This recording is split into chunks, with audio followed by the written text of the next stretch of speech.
మాతృదేవో భవ. నను మన్నింపవు నాకు గన్పడవుగా నా పద్య నైవేద్యముల్. నను మన్నింపవు నాకు గన్పడవుగా నా పద్య నైవేద్యముల్. నిను తృప్తిన్ బడయంగజేయవకట నీ దివ్య తేజమ్ము గన్గొనగా నేను తపస్విన కవిత నీకుల్లోకువా. జగన్మాత నీ దివ్య తేజమ్ము గన్గొనగా నేను తపస్విన కవిత నీకుల్లోకువా. ఇంతకంటెను ప్రేమించెడు వారలెవ్వరె భవానీ నాకు చూపింపుమా. ఇంతకంటెను ప్రేమించెడి వారలెవ్వరె భవానీ నాకు చూపింపుమా. ఏబిఎన్ ఆంధ్రజ్యోతి ప్రేక్షక మహాశయులందరికీ నవజీవన వేదం అనే కార్యక్రమంలో 352 భాగానికి స్వాగతం పలుకుతాం. సనాతనే వర్త్మని సన్నివిష్టాం. హనుమంతుడు రావణాసురుని భవనాన్ని చూసి, లోపల కండల వీరుల విన్యాసాలను చూసి, ఈ బండల బారిన బతుకుల మధ్యలో అమ్మవారు ఉండడమా, ఎంత దౌర్భాగ్యం, ఎంత దౌర్భాగ్యం. ఎటువంటి వాళ్ళకి కాలం కలిసి లేకపోతే ఎటువంటి స్థితి పడుతుంది. వీళ్ళ బతుకులేమిటి, వీళ్ళు చేస్తున్న పని ఏమిటి, అర్ధరాత్రి కార్యక్రమాలు ఏమిటి, ఈ ప్రదర్శనలు ఏమిటి, పురుషులో రకమైన ప్రదర్శన, స్త్రీలో రకమైన ప్రదర్శన, ఇదేమిటి? అసలు ఇటువంటి చోట అమ్మవారిని వెతకడం కోసం నేను కొద్ది క్షణాలు నిలబడాలంటేనే నాకు బాధగా ఉంటే అటువంటి సీత ఎలా ఉండగలుగుతోంది ఇక్కడ? ఎంత దౌర్భాగ్యం వచ్చింది. ఎటువంటి ఆవిడ సీత అంటే, సనాతనే వర్త్మని సన్నివిష్టాం. రామే రామ రామే రిత రామే క్షణాం తాం మదన ప్రవిష్టాం. సనాతనే వర్త్మని సన్నివిష్టాం రామే క్షణాం తాం మదన ప్రవిష్టాం. భర్తుర్మన శ్రీమదను ప్రవిష్టాం. భర్తుర్మన శ్రీమదను ప్రవిష్టాం. స్త్రీభ్యో స్త్రీభ్యో వరాభ్యశ్చ స్త్రీభ్యో వరాభ్యః స్త్రీభ్యో వరాభ్యశ్చ సదా విశిష్టాం.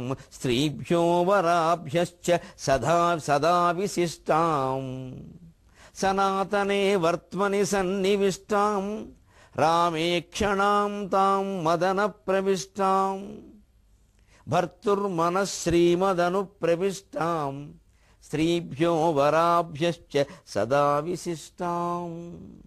ఎందుకు ఈ ఆలోచన కలిగింది? వెంటనే సీతాదేవి ఎందుకు గుర్తొచ్చిందని ఈ కండల వీరుల్ని వీళ్ళని దర్శిస్తూ ఉంటే ఇంకా చాలా దృశ్యాలు చూశాడు.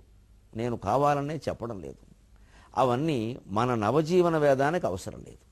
మనం ఒక ప్రణాళిక ప్రకారం చెప్పుకుంటున్నాం. ఒక బ్రహ్మచారి అయినవాడు ఏ దృశ్యాలు చూడకూడదో అవన్నీ చూశాడు.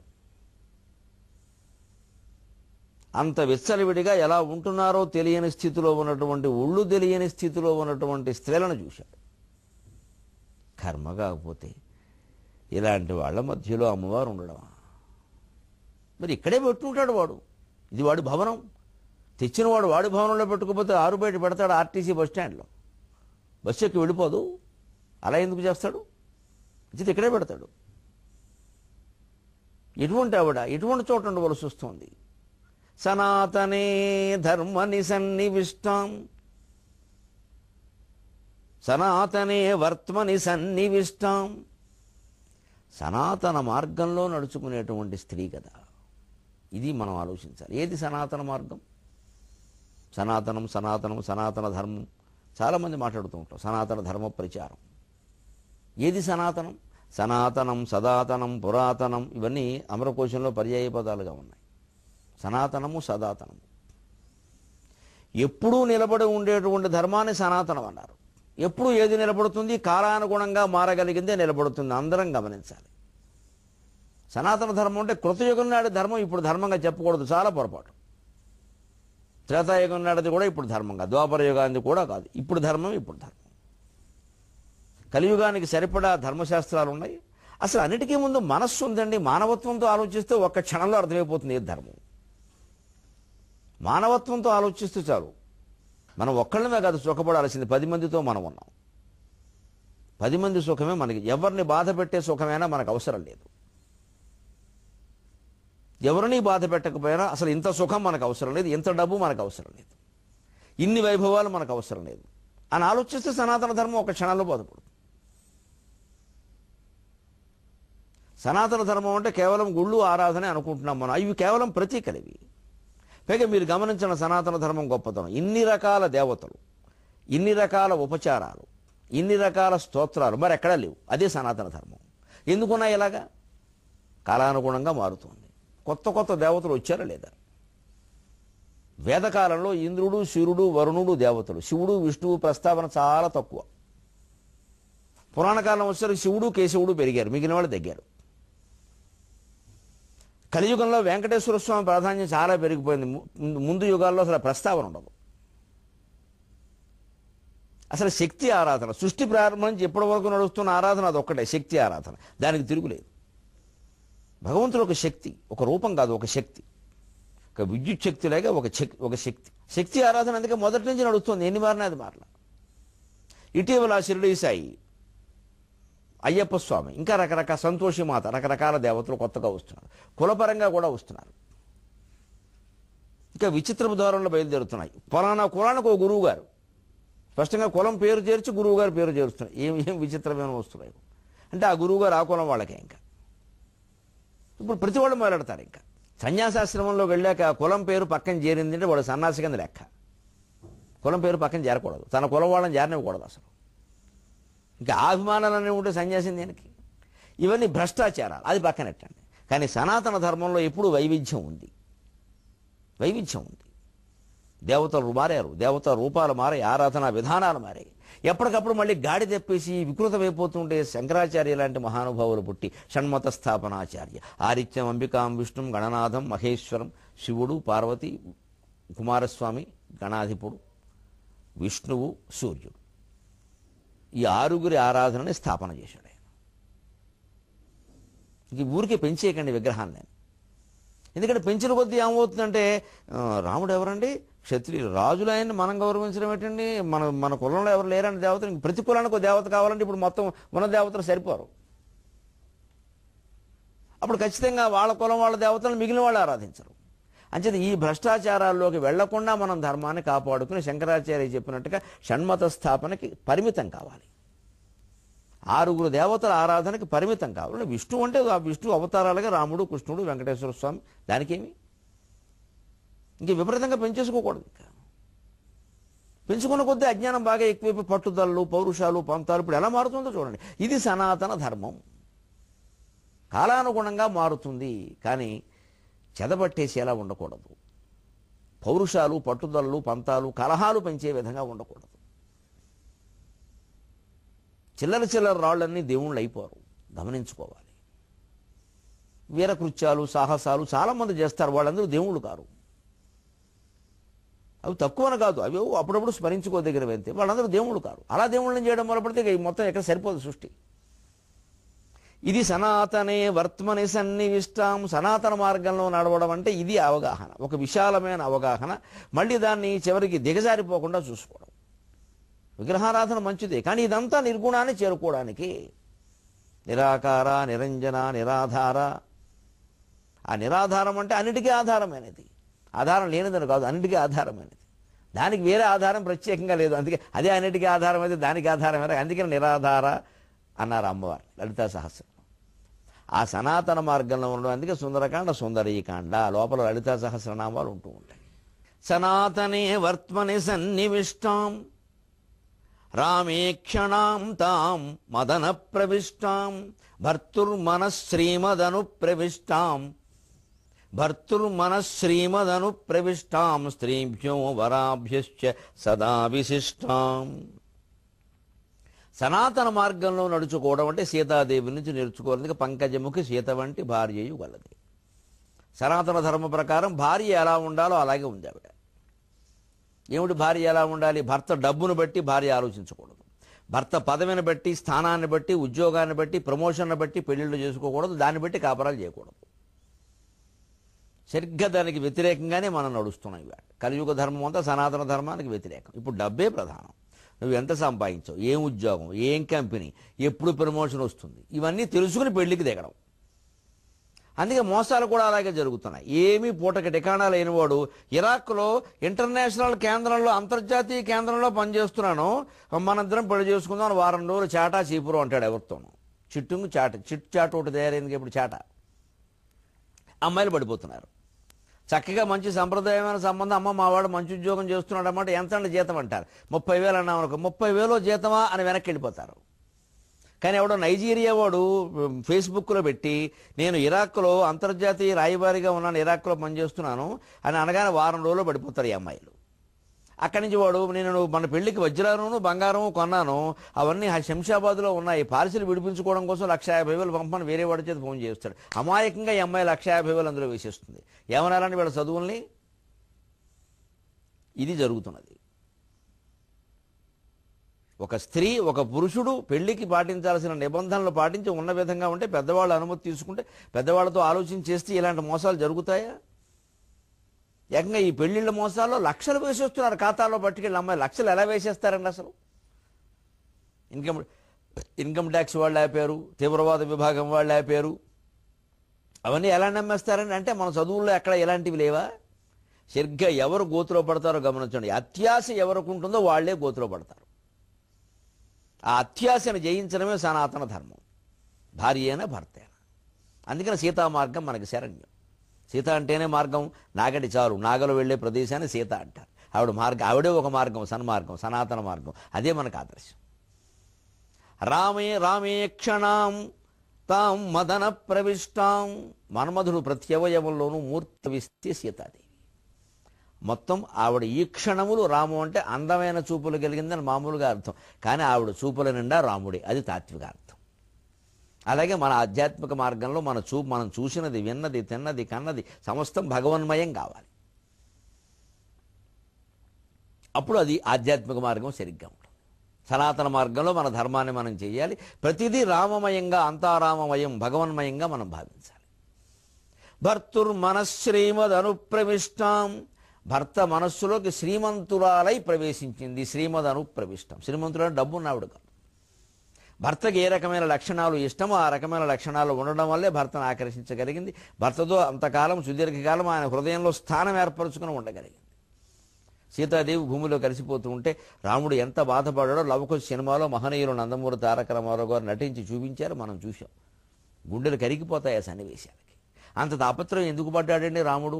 అసలు ఆవిడ వదిలి మళ్ళీ పరిత్యాగం చేసిన కూడా మరి ఇంకో పెళ్లి చేసుకోవచ్చుగా, ఎందుకు చేసుకోలేదండి? ఆ అనుబంధాలు మనం కాపాడుకోగలగాలి. ఆ రాముడు అనుబంధం, సీతా అనుబంధమే మనకి ముఖ్యం. అలా ఒకరి కోసం ఒకరు తాపత్రయ పడినప్పుడు కదా ఉండాల్సిందే. భర్తుర్మన శ్రీమదను ప్రవిష్టాం. అలా భర్త మనస్సులో అలా అంత ఇదిగా కమ్మేసింది మొత్తం భర్త మనస్సుని. వెరసి దానివల్ల ఏ స్థానాన్ని సంపరచు? స్త్రీభ్యో వరాభ్యశ్చ సదా విశిష్టం.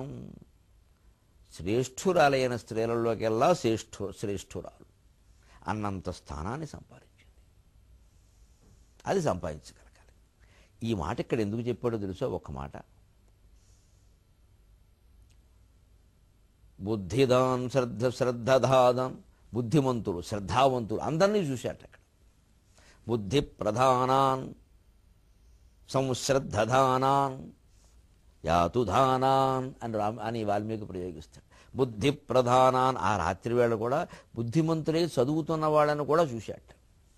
కొండొకచో వేదం చదువుతున్న వాళ్ళని చూశాట. రాత్రిపూట వేదం చదవత్తా రాక్షసులు చదువుతారు అంతే. వాళ్ళ నిబంధనలు వేరుగా ఉంటాయి. వాళ్ళ లోకంలో కూడా మన నిబంధనలు పెట్టేస్తే అలాగా. మన లోకంలోకి ఆ నిబంధనలు రాకూడదు కానీ వాడు చదవద్దడానికి మనం ఎవరం? అందుకే రాత్రి చదివితే రాక్షస వేదం అంటారు, రాత్రి మెలకు ఉన్న రాక్షసత్వం అంటారు. వాళ్ళు చదువుతారు కానీ మంచిదేగా, రాత్రి అయినా వేదం చదివాడు పాపం. బుద్ధి ప్రధానాన్ సంశ్రద్ధదానాన్. శ్రద్ధగా కొన్ని అర్చనలు చేస్తున్న వాళ్ళని, శివుణ్ణి, అమ్మవారిని అర్చనలు చేస్తున్న వాళ్ళని చూశాట ఆశ్చర్యంగా. యాతుధానాన్. వాళ్ళు యాతుధానులు కావచ్చు. యాతుధానులు అంటే రాక్షసులు వాళ్ళు కావచ్చు, కానీ చూశాడు. అంతేకాదు కొంతమంది పతివ్రతలను చూశాట. భర్త కోసం రాత్రి 10:30 అయినా 11 అయినా అలా కిటికీలు పట్టుకుని చూస్తుంది. ఒక ఆవిడ విశ్వనాథ్ వారు చెప్తారు, అలా కిటికీలు పట్టుకున్నారు. ఓ ఈ రాజ్యమును నిట్టివింగలవుగా అనుకున్నట్ట.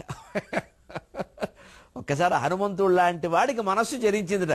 ఓ, భార్య అంటే ఇంత ప్రేమ ఉంటుందన్నమాట, అలా చూస్తుందన్నమాట అని ఒక్కసారి పాపం బ్రహ్మచారి మనస్సులో ఓ ఆలోచన వచ్చేసింది. వెంటనే ముందు మన పని అయిపోవాలి అని తర్వాత చూద్దాం. ఎందుకంటే బ్రహ్మచారి మనస్సులో ఇలాంటివి వస్తే కష్టం, ఇక్కడ స్థిరపడిపోయే అవకాశాలు ఉన్నాయి. కానీ అనిపించింది సహజం. వాల్మీకి మహర్షి చాలా సహజంగా రాశారని కావ్యాన్ని. దాన్ని ఏదో మహిమలు మాయలు పెట్టి అతీతం చేసేది దయచేసి. దానివల్ల అసలు భూలోకంలో మనుషులకు అందకుండా పోయింది ఇది. ఇంక దాన్ని పవిత్రం చేస్తున్నారు తప్పితే జీవితంలోకి ఆహ్వానించట్లా, ఆస్వాదించట్లా. ఎప్పుడైనా మహిమ మాయా పవిత్రత పెట్టామంటే దయచేసి పెద్దవాళ్ళు పండితులకు నమస్కారం పెట్టి కోరుతారు. జీవితంలోకి రాదండి అది. ఈ గ్రంథాలు వ్యర్థమైపోతాయండి. ఇవన్నీ కట్టకట్టి పూజిస్తారండి, ఒక్క ముక్క ఆచరించరండి. పైగా వెంటనే ఏమంటారంటే మన వల్ల అవుతాయి ఏమిటమ్మా అవన్నీ మొత్తం సాగదీసేస్తారండి. అవుతాయి, అవ్వాలనే రాశారు వాళ్ళు. అయితేనే మంచి సమాజం ఏర్పడుతుంది. ఆ ఏర్పడడానికి, నిలబడడానికి ఈ గ్రంథాలన్నీ, పూజించడానికి కాదు. మనం ఇవాళ 100 పువ్వులు పెట్టినా, 1,00,000 ఆకులు పెట్టినా వాల్మీకి కానీ, రాముడికి కానీ, సీతాదేవికి కానీ, హనుమంతుడికి కానీ కలిసి వచ్చేదేం లేదు. ఒక 1,00,000 మంది కోటి సార్లు పారాయణ చేసినా హనుమంతుడు సంతోషించే విషయం కాదు అది. దయచేసి నమ్మండి. ఈ పారాయణ వల్ల దేవతలు ఆనందిస్తారు అనుకోవడం చాలా పొరపాటు. ఇవన్నీ మన కోసం ఉపయోగపడ్డాయి, మన ఉపయోగం కోసం. మనమే ఆనందించాలి, మనమే ఆస్వాదించాలి. అలా అర్థమయ్యేలాగే చదవాలి. అందుకే వారెవరో ఆనందిస్తారు, ఆనందించి మనకేదో ఇచ్చిన దాన్ని మనం ఏం చేసుకుంటాం, కోడి పందాల్లో పెడతాం. అందుకే పారాయణ కోసం వినియోగం అయిపోతున్నాయి గ్రంథాలన్నీ. ఒక దంపతుల అనుబంధాన్ని కాపాడుకోవడానికి ఈ శ్లోకం ఎంతో ఉపయోగపడుతుందండి. సనాతనే వర్త్మని సన్నివిష్టాం రామే క్షణాం తాం మదన ప్రవిష్టాం